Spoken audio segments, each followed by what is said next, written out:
포스트 코로나 시대는 어떻게 변할까요? 많은 사람들이 궁금해하고 있는 게 사실입니다.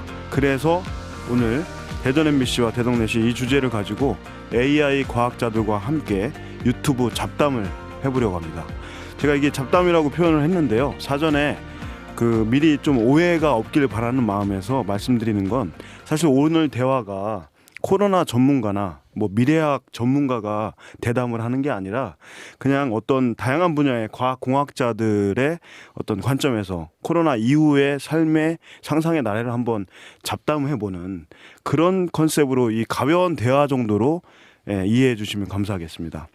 그래서 오늘 대덕연구단지에서 내노라 하는 AI 덕후 4분의 과학자들을 모셨습니다. 원자력, ICT, 기계, 전력 이렇게 각 분야에서 활약하고 계신데요. 우선 오늘 자기소개부터 오른쪽부터 한번 하고 가실까요? 네, 유지영 박사님부터. 네. 안녕하세요. 저는 한국전자통신연구원 인간로봇 상호작용 연구실에서 근무하고 있는 이주행입니다. 네, 안녕하십니까. 저는 한전전력연구원 연구전략실에서 근무하고 있는 최우성입니다. 네, 최우성 박사님. 저는 대덕넷의 김효셉입니다. 네, 안녕하세요. 저는 한국원자력연구원 지능형 컴퓨팅 연구실에서 근무하는 유용균입니다. 예, 다들 한국자가 들어가네요. 저도 한국기계연구원 신뢰성평가연구실 백동천입니다. 네. 자, 이제 오늘 AI 덕후 분들을 이렇게 모셨는데 한번 포스트 코로나 시대의 잡담을 한번 시작해 보겠습니다. 먼저 포스트 코로나 시대에 가벼운 어떤 우리들의 일상의 변화는 어떨까라는 주제로 한번 얘기를 해보면 좋을 텐데 우리들의 일상이 마스크 언제까지 써야 되나 집콕을 언제까지 해야 되나 이런 얘기들이 많은데 첫 테이프를 끊어주실 일상의 변화에 대해서 첫 테이프를 끊어주실 박사님 AI 덕후를 소개해드리겠습니다. 누가 먼저 소개를? 제가 먼저 할까요? 네네. 네. 저 오늘 일상이 이전과는 좀 많이 달랐습니다. 예. 오늘 아침에 일어나서 둘째 아이가 아직 초등학교 저학년인데 온라인 계약은 했다고 하지만 아직은 부모 계약인 것 같습니다. 특히 저학년 아이들은. 부모 계약. 예. 네. 부랴부랴 9시에 맞춰서 아이들을 깨우고 아침에 좀 온라인 수업 듣는 거를 좀 도와주다가 왔습니다. 그리고 여기 오기 직전에 연구과제 지원을 했는데 요새 예. AI 코로나 때문에 대구에 위치하고 있는 산업 키아트에 가서 평가를 받지 않고 온라인으로 예. 미리 녹화된 영상으로 발표도 하고 이런 질의응답을 화상회의로 진행을 했었습니다. 화상회의가 어떻게 편하시던가요? 여러 가지 좀 장단점은 좀 있는데요. 네. 일단은 온라인이다 보니까 출장은 안 가서 좀 좋고요. 그 다음에 화상이다 보니까 이거 현장의 그런 약간 언어 이외의 그런 예. 느낌이라든가 그런 것들이 전달되지 못한 것 같아서 그런 부분이 좀 아쉬웠습니다. 예. 온라인 화상만 해도 이게 얘기가 상당히 많을 텐데 일단은 어떤 지금 평가 얘기를 잠깐 하셨는데 일상이 또 많이 바뀌신 분 계신가요? 근데 백동천 박사님 말씀을 좀 연장선에 말씀을 드리면 이제 어떤 과제를 평가하거나 제안하고 그런 회의들이 사실 온라인으로 상당히 많이 대체가 되고 있는데 느껴지는 피로감들은 또 다른 영역의 피로감들이 있긴 하더라고요. 네. 오프라인에서도 사실은 장시간 동안 집중해서 이야기를 나누면 피곤하긴 한데 온라인 화면에서 예를 들어서 한 6, 7개, 10개 과제들에 대해서 화상으로 하게 되면 어떤 충분한 전달이 안 되는 어떤 불편함들이 일단 깔려 있기 때문에 그다음에 어색한 낯선 부분에 대해서는 스트레스를 서로 받기 때문에 전혀 다른 영역에서 피로감들이 있어서 예. 그 또한 아직까지도 아직 좀 정착들이 되려면 맞아요. 집중도가 좀 집중도 많이 떨어지는 떨어져요. 것 같아요. 네, 맞아요. 재미있는 거는 제가 이제 한국 3D 학회 임원을 하고 있고 저희가 한 2달에 한 번 정도 이사회를 합니다. 근데 오프라인 이사회를 하면은 서울에서 이제 이사회가 열리니까 10분이 모이기가 쉽지 않아요. 예. 근데 지난달에 최초로 저희 줌으로 온라인 이사회를 했는데 50분이 들어오셨어요. 와. 굉장히 놀라웠어요. 사실은 네. 이게 되는구나. 그래서 오히려 이게 아니었다면 이번 기회가 아니었다면은 이렇게 50분을 이사회에서 볼 수가 있었는가라는 예. 생각이 들고 음. 피로함 물론 있었습니다. 예. 굉장히 실수도 많이 했고 온라인 회의에 익숙하지 않아가지고 맞아요. 저도 비슷한 경험을 했는데 학회에 그런 임원 이사회 회의를 하는데 굉장히 여러분들이 모이면 한 마디씩만 해두라도 시간이 많이 지나가잖아요. 근데 네. 실시간으로 채팅 기능이 있으니까 질의응답을 실시간으로 받아보니까 굉장히 회의가 좀 효율적인 부분도 있더라고요. 예. 그래서 이제 그런 온라인의 화상회의로 인한 확장성이 그 지난주에 그 세바시 아시죠? 세바시라고 가끔 예. 즐겨보는 그 프로인데 세바시에서 그 사전 구독자를 모았고요. 100명은 줌으로 접속을 해서 실시간으로 채팅하면서 일단 인터랙션이 가능하게끔 하고 예. 나머지 분들은 유튜브로 보게끔 하는 게 이제 세바시에서 저번 주에 아마 처음 시작한 것 같아요. 아유, 그때 네. 100명이 일단 들어와 있었고 네. 그럼 이제 배경 화면에서 얼굴이 이제 주고받으면서 이제 어떤 큰 대규모의 강연 아니면은 대규모의 사람들이 모인 어떠한 집단의 어떠한 액티비티 자체가 이번 코로나 이후에는 그 예전에 몰랐던 니즈도 생기고 네. 많은 부분들이 그런 식으로 좀 변화가 되지 않을까 생각이 되긴 합니다. 우리 최 박사님은 여기가 MBC인 걸 모르고 이 세바시 타 방송사 얘기를 가급적이면 타 방송사 얘기는 우리가 뭐 연예인은 아니지만 네. 농담이고요. 네, 예. 무슨 맛이? 네. 네.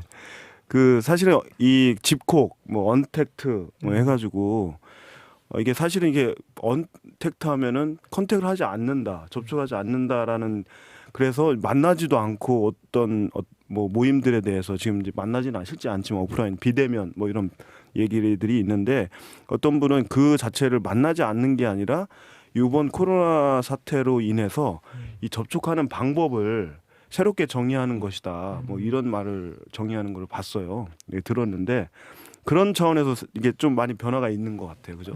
예, 온라인 화상회의나 뭐 이런 것들 통해서 연결이라는 게 굉장히 많이 바뀌게 되는 것 같아요. 예. 저희가 사실 충격적으로 다가온 거는 경제가 굉장히 위태로워졌잖아요. 예. 그래서 연결에 의존한 경제였던 것 같아요. 연결에 의존한 경제. 네.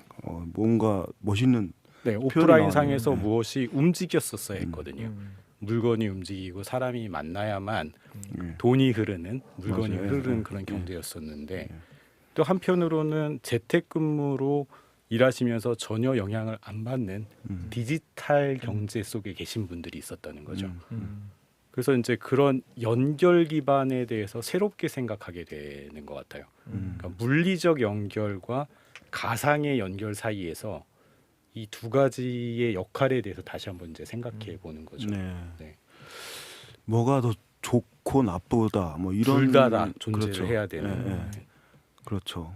그래서 연결에 의존된 경제와 그렇지 않은 경제 거기에서의 이제 코로나가 많은 그런 것들을 가치를 이번에 이제 드러나게 한 건데 기대가 되기도 하고 뭐 어떤 분은 두려워하기도 하고 뭐 그런데 어떻게 이게 봐야 될까요? 우리의 그 AI 과학자분들은 어떤 식으로 이게 변화를 맞이해야 될까요?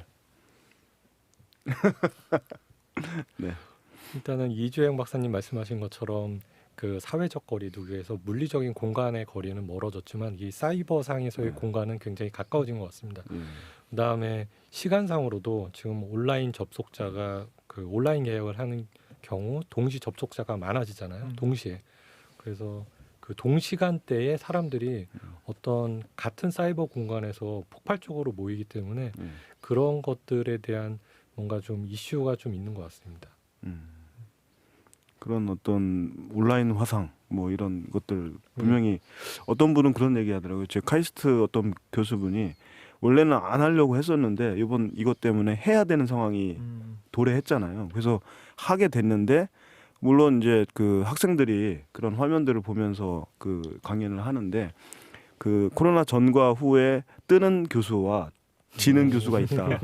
그 온라인에서 학생들을 장악하는 교수가 이제 뜰 거다. 뭐 그런 얘기를 하시더라고요. 물론 학생들은 온라인에서 잘 또 적응하는 또 그런 학생의 입장에 있겠지만 학생들은 근데 어떻게 보면은 대학에 오기 전에 굉장히 고급 인터넷 강의를 많이 들었었거든요. 전국구에서 맞아요. 노는 네, 사람들. 그래서 인간 강사들의 수준 상당한 수준들을 네. 봐왔기 때문에 예.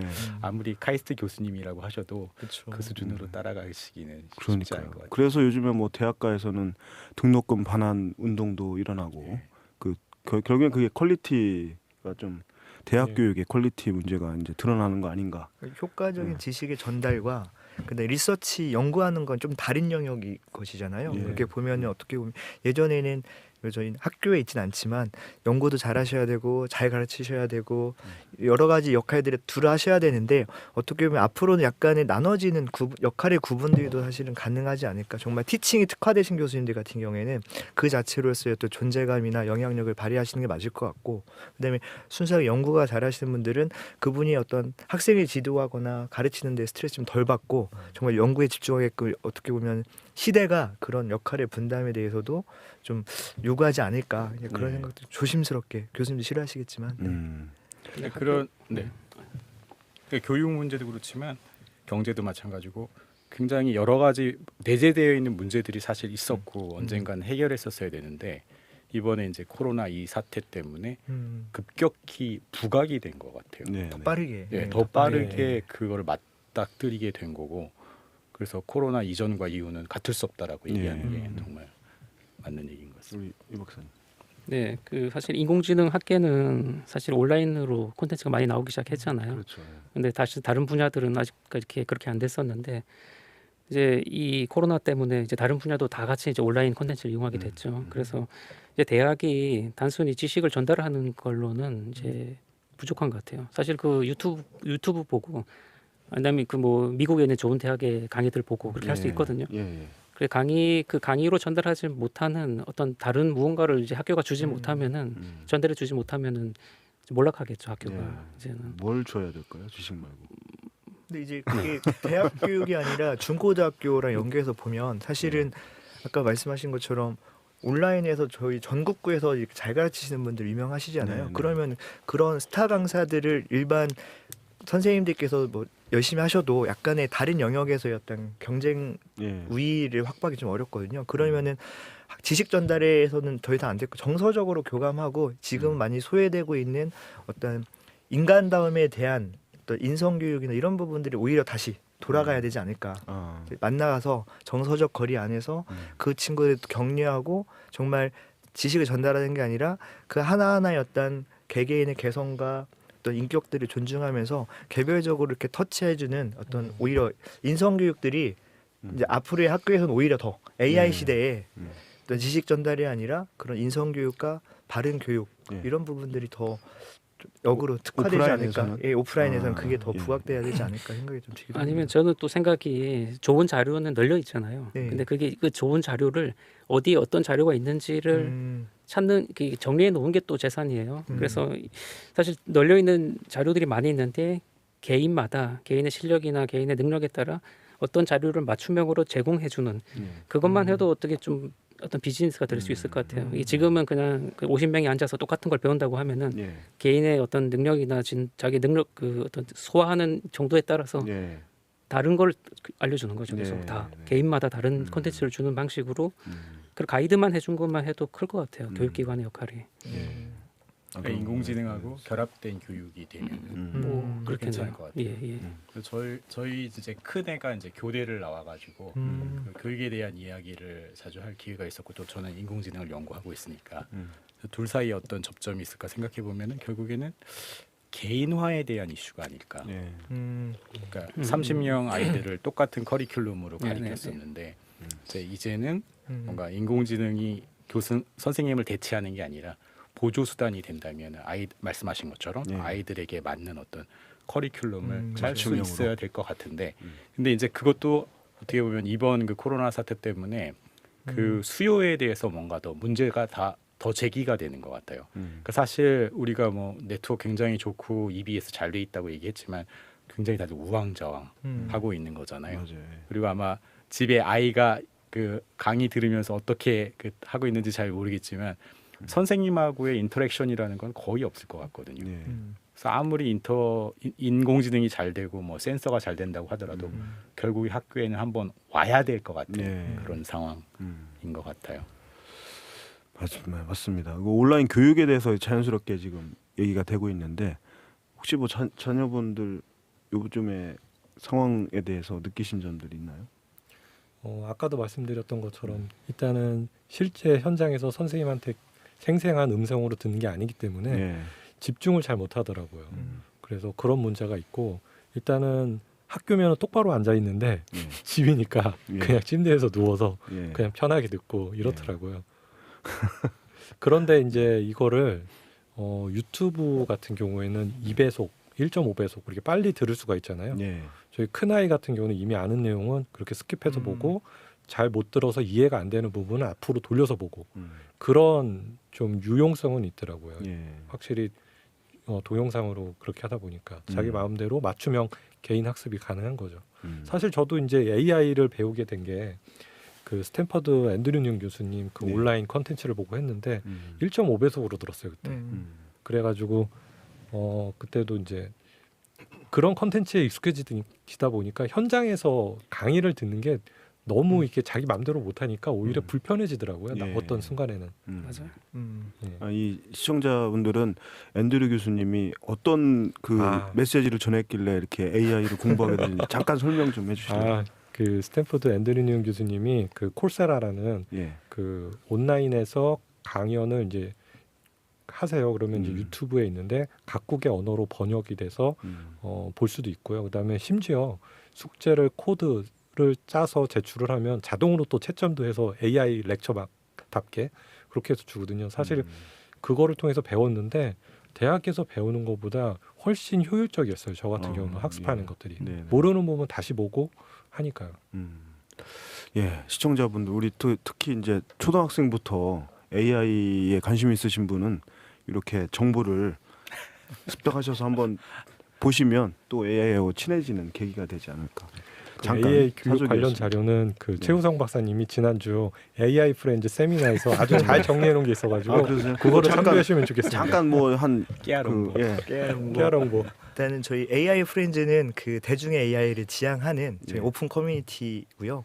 뭐 누구나 들어오셔서 원하는 정보에 대해서 같이 나누고 공유할 수가 있습니다. 네. 근데 이제 보통 저희가 공부를 잘하는 방법 하면 어떤 식으로 공부를 해야 되는지가 상당히 좀 어렵거든요. 그래서 잘하시는 분들의 좀 코멘트를 받고 해야 되는데 일단 AI 분야에서는 저 AI 프렌즈 어떤 채널들을 좀 보시면은 어떤 내 어떤 수준에 따라서 어떤 방향으로 어떤 식으로 이렇게 지식을 좀 쌓아가야 되는지에 대한 기본 가이드가 좀 잘 되어 있습니다. 그래서 이제 아까 백동천 박사께서 말씀하셨던 앤드류 교수님이 하셨던 코세라 강의가 사실은 한 3, 4년 전에 AI 조금 온라인에서 공부하려고 했던 사람들은 한 번씩 무조건 다 봐야 되는 강의였고요. 이제 그걸 시작으로 해서 지금 너무나 많은 그 연구 모임, 연구 채널들이 많이 있고요. 유명한 교수님들도 이제 한국에 계신 여러 교수님께서도 독자적인 채널들 많이 운영하고 계시고요. 저희 이제 AI 프렌즈 회장님, 이영규 박사님 그쪽은 또 워낙 활발하게 관련된 교육이나 이런 얘기들 많이 활동하고 계셔서 조금 더 네네네. 코멘트 주시면 좋을 것 같네요. 네. 왜 갑자기 넘기세요? 아니 그 재미있는 게 지금 뭐 그 코세라 같은 경우는 그 수료하면은 이렇게 자격증 같은 거 주죠. 수료증 같은 걸 줘요. 근데 그렇죠, 그거를 어느 정도 인정을 해줘요 사람들이. 네. 그거를 근데 지금 예를 들어서 뭐 우리나라에서 어떤 자격증들 되게 많이 있잖아요. 그런 네. 것보다는 훨씬 더 이 업계에서 AI 쪽에서 보면은 코사라에서 무슨 수업을 수료했다는 것은 저희 일종의 약간 디그리 형태로 해서 인정을 해주거든요. 마이크로 예. 디그리. 네, 그래. 네. 마이크로 그래서- 디글이라고 하나요? 네. 그래서 되게 좋은 것 같아요. 네. 그런 오늘 뭐 그 이거 하나만 기억하시고 온라인 교육 디그리를 얻는 그런 계기로 삼는 좋은 정보를 지금 얻은 것 같고요.